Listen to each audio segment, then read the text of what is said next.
kulanti waxaana wanaagsan daawadayaal ku soo dhawaada wararkii ugu dambeeyay Soomaalida iyo caalamka hadaan oo kale shanta TV aad ka daawataan qodobada warkeenana waxaa ka mid ah madaxweynaha Puntland Siciid Cabdullaahi Dane oo sheegay inuu ku khasaaray dagaal siyaasadeedkii uu la galay dowladii hore ee Soomaaliya uu hogaaminayay madaxweyne Maxamed Cabdullaahi Farmaajo weerar afkaana ku qaaday madaxweyne Xasan Sheekh Maxamuud iyo ra'iisul wasaaraha cusub ee uu magacaabay Xildhibaan Cabdullaahi Kulane oo loo yaqaan Kulane si kulul uga falceliyay tallaabadii uu qaaday taliyaha cusub ee hay'adda NISA oo qaar ka mid ah ilaaladiisa xabsiga uu dhaadhiciyay ra'iisul wasaaraha cusub ee Soomaaliya oo qarka u saaran inuu helo codka kalsooni xildhibaanada golaha shacabka ee baarlamaanka Soomaaliya iyo kuwa aqalka sare kadib kulamo isxigay oo si gaar ah ula qaatay xildhibaanada iyo madaxweyne Xasan Sheekh Maxamuud oo mar kale wajahaya xujada maqaamka Muqdisho ee hortaala qodobadaas iyo kuwa kale intaasi ka faahfaahsan ayaad warkeena ku daawan doontaan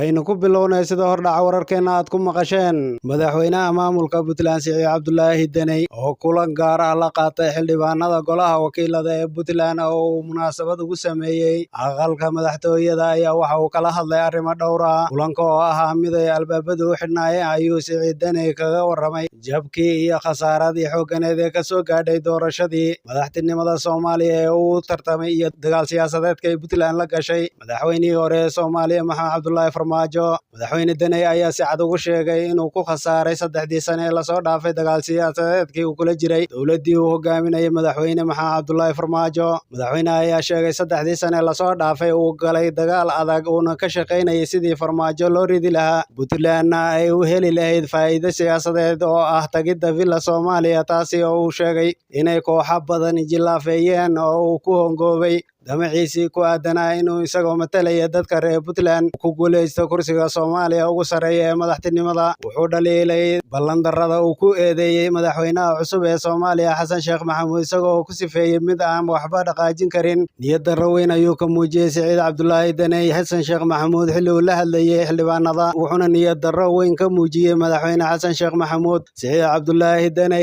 ayaa sheegay in sidoo kale uu ku qanacsanayn ra'iisul wasaaraha cusub ee soo magacaabidda ra'iisul wasaaraha cusub ayuu sheegay inayna wax weyn soo kordhin doonin balse wuxuu sheegay inuu sugayo 120 cisho oo tijaabo ah si markaasi loo eego tallaabooyinka uu qaado wuxuuna duray kalsoonida lagu qabi karo xukuumadda uu soo dhisi doono oo madax bannaani la'aan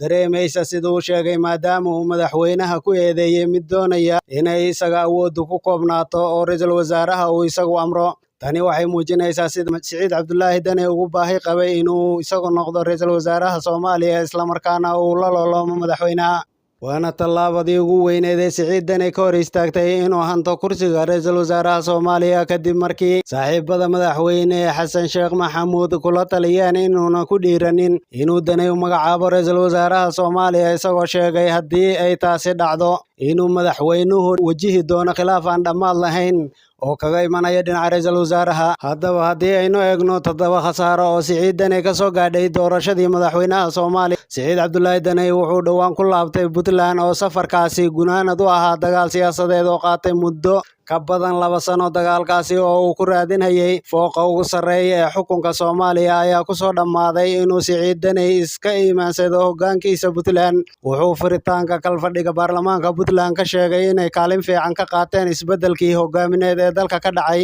Puntland inta la gaadhay mikrofoonka saxaafadda madaxa bannaan waxay sheegeen inaysan ku riyaaqsanayn siduu Siciid Dane u wajahay haajada federaalka iyo doorashadii Muqdisho dadka ka faallooda siyaasadda Soomaaliya ee Siciid Dane ku sifeeyay siyaasigii ugu khasaaraha badnaa doorashadii dhawaan ku soo ilaatay Soomaaliya dhowr arrimood ayaa daliil looga dhigay arrintan waxaa ka mid ah qarashka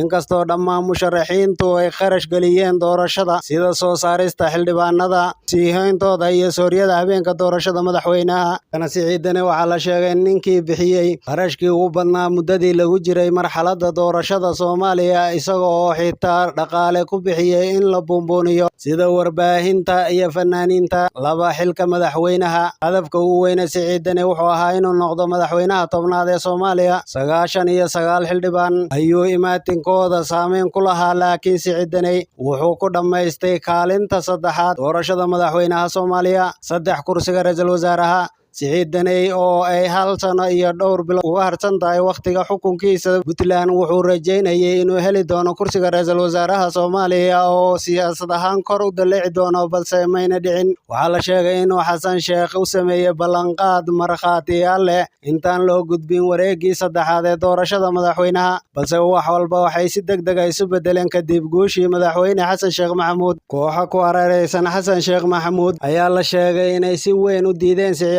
Cabdullaahi Daney. Mar kale Siciid Daney uma hagaagin hamigiisii ra'iisul wasaaraha oo si weyn ayuu u jabay halkaasna. Cilaaqaadkii Jubbaland, Daney wuxuu dul saartay kaarkiisa siyaasadda maamulka Jubbaland dhexdiisii ololaha. Qaar waxay shaki ka qabeen in ay hoosaasiin u dhigteen cilaaqaadka labada dhinac. Hadda shaki ayaa hareeyay iyadoo si weyn looga dheragsan yahay wixii uu Siciid Daney u huray Axmed Madoobe iyo sida uu hadda Axmed Madoobe keligii ugu faa'iiday siyaasadda federaalka. Niyadda beesha kore, Daney wuxuu horey fagaare uga sheegay sida ay lagama maarmaan u tahay in farmaajo la bixiyo marka la joogo siyaasadda Soomaaliya. Xisaabta nidaamka qabiilka ee 4.5 isbedel ka dhacay 15 May kaliya ma quseeyo Xasan iyo Farmaajo. Wuxuu sidoo kale quseeyaa xisaabta beelaha, inuu Daney sabab u ahaa inuu kursiga dhaafiyo xisaab beeleedka. Isaga iyo Farmaajo waxay ka lumisay Siciid Daney dad badan oo reerkaasi ah oo dhalinyaro iyo baasi oo ku dhaliilay Siciid Cabdullaahi Daney inuu gabi ahaanba reerkoodii dhaafiyey kursiga madaxweynaha. 6 siyaasiyiinta waaweyn ee Puntland, Siciid Daney wuxuu sanadkan u bareeray inuu masraxa ka xaalufiyo siyaasiyiinta waaweyn ee Puntland si uu hadafkiisa u gaadho, kuwaasi oo badankood u diiday inay ku biiraan baarlamaanka heer federaal. Isaga iyo xubnahaasi hadda siyaasad ahaan way kala jeedsadeen, laakiin muuna gaadhin sababtii uu deegaanadaasi siyaasadeed u abuurtay. Wuxuu ku soo hongoobay hankiisii. 7.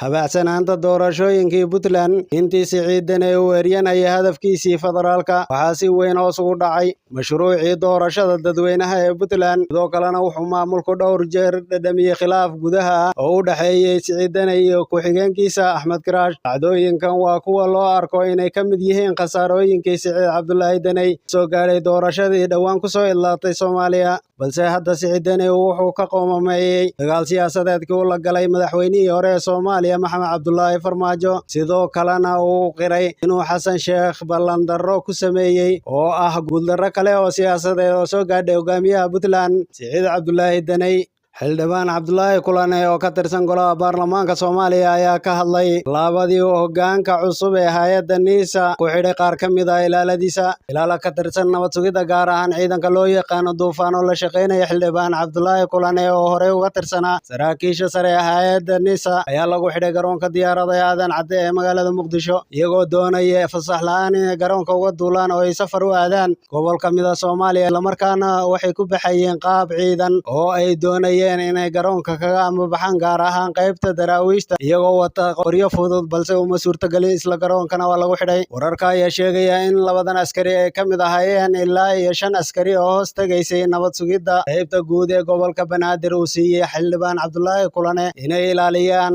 inta uu xildhibaanku ciidamo buuxa ka helayo. Xildhibaanada ayaa loogu talagalay inay amnigooda ilaaliyaan ciidan boolis ah oo xaq u leeyahay xildhibaan kasta in loo ansixiyo, waxaana xaq u leeyahay in xildhibaan kasta arrintaas la ansixiyey xilligii baarlamaankii 9aad. Cabdulaahi Kulane ayaa qoraal uu soo dhigay bartiisa Facebook kaga falceliyey weerarka uu sheegay inuu kaga yimid dhinaca hoggaanka NISA oo mar ka tirsanaa. Cabdulaahi Kulane oo loo yaqaano Kulanajiis wuxuu sheegay in ilaalada lagala noqday aysan ka hor istaagaynin inuu shaqadiisa guto, islamarkaana aysan cabsi gelinin. Taa uu ula jeeday inuu sii wadi doono howl kasta oo uu dalka u hayo, uusan u hakin doonin weerarada uu sheegay in lagu soo qaaday iyo ilaalada lagala noqday. Wuxuu sheegay Cabdulaahi Kulane inay tani ka dhigan tahay fariin cabsi gelin ah, balse uusan u joojin doonin shaqada uu qaranka u hayo. Waxaana arrintan ay sidoo kale daba socota agaasimihii hore ee hay'adda nabad sugidda iyo sirdoonka qaranka Soomaaliya ee NISA. Hase yeeshee, ragga ka agdhow madaxweynihii hore Soomaaliya Maxamed Cabdullaahi Farmaajo oo ay ku jiraan Cabdulaahi Kulane, Fahad Yaasiin iyo xubno kale ayaa qaba in agaasimaha cusub ee NISA Mahad Salaad uu iyaga weerar ku yahay oo si gaar ah u beegsanayo. Ra'iisul wasaaraha cusub ee Soomaaliya Xamse Cabdi Barre ayaa qarka u saaran inuu helo codka kalsoonida ee xildhibaanada baarlamaanka Soomaaliya, isaga oo kulamo kala duwan la qaatay xildhibaanada oo uu la kulmayo xildhibaanada deegaanada ay ka soo jeedaan iyo dowlad goboleedyada ay ay ku abtirsadaan wuxuuna kulamo la qaatay xildhibaanada ka soo jeeda Hirshabelle, Galmudug, Jubbaland iyo sidoo kale Puntland. Ra'iisul wasaaraha magacaaban ee Soomaaliya Xamse Cabdi Barre ayaa bilaabay kulamo uu la yeelanayo xildhibaanada golaha shacabka si uu codka kalsoonida uga helo. Xildhibaanada uu la kulmay ayaa ah kuwa laga soo doortay dowlad goboleedka Hirshabelle, wuxuuna ka dalbaday inay ansixiyaan oo codka kalsoonida ay siiyaan, iyagoo si buuxda ugu cadeeyay inay codka kalsoonida ra'iisul wasaaraha siinayaan. Sida xogaha hordhaca ay sheegayaan, maalinta Arbacada ayaa la filayaa in ra'iisul wasaaraha la horgeeyo golaha shacabka si codka kalsoonida loogu qaado, balse waxay caqabadu ka timid ansixinta markii la horgeeyo golaha wasiirada ay ka soo muuqan waayaan. Xamse Cabdi Barre ayaa Arbacadii loo magacaabay xilka ra'iisul wasaare isagoo ka tirsanaa golaha shacabka kana soo galay dhanka Jubbaland. Wuxuu xogeeye ka ah xisbigii UPD ee madaxweyne Xasan Sheekh Maxamuud, waxaana dadaalada codka kalsoonida loogu raadinayo qayb ka ah madaxweynaha Xasan Sheekh Maxamuud oo doonaya inuu xildhibaanada labada gole ka dhaadhiciyo inay codka kalsoonida siiyaan ra'iisul wasaaraha si uu shaqadiisa u guto. Ra'iisul wasaare Xamse ayaa durba wuxuu fariimo ka helayaa xildhibaanada labada gole, waxaana sidoo kale xildhibaanada deegaanada laga soo doortay Galmudug ayaa ra'iisul wasaaraha u ballan qaadeen inay codkooda kalsoonida siin doonaan. Ra'iisul wasaaraha oo aan weli ku wareegin aqalka madaxtooyada xafiiskiisa ra'iisul wasaaraha uu sii joogo ra'iisul wasaarihii hore ee Soomaaliya Maxamed Xuseen Rooble, maadaama uusan weli codka kalsoonida helin. Ra'iisul wasaare Xamse oo marka ay baarlamaanku ansixiyaan kadib xilka kala wareegi doona ra'iisul wasaarihii xubna xafiiska si toos ah ugu wareegi doono ra'iisul wasaare Xamse. Waxaa muuqata in ra'iisul wasaare Xamse kalsooni buuxda oo kaga imanaysa xildhibaanada baarlamaanka Soomaaliya oo uu dowlad goboleedyada ay ka soo kala jeedaan u qaabilay, isla markaana ballanqaad ka helay xildhibaanada dowlad goboleed kasta inay cod ka siin doonaan. Qofkaas ayaa warkeena ugu dambeeyay. Sidaas iyo nabadgelyo.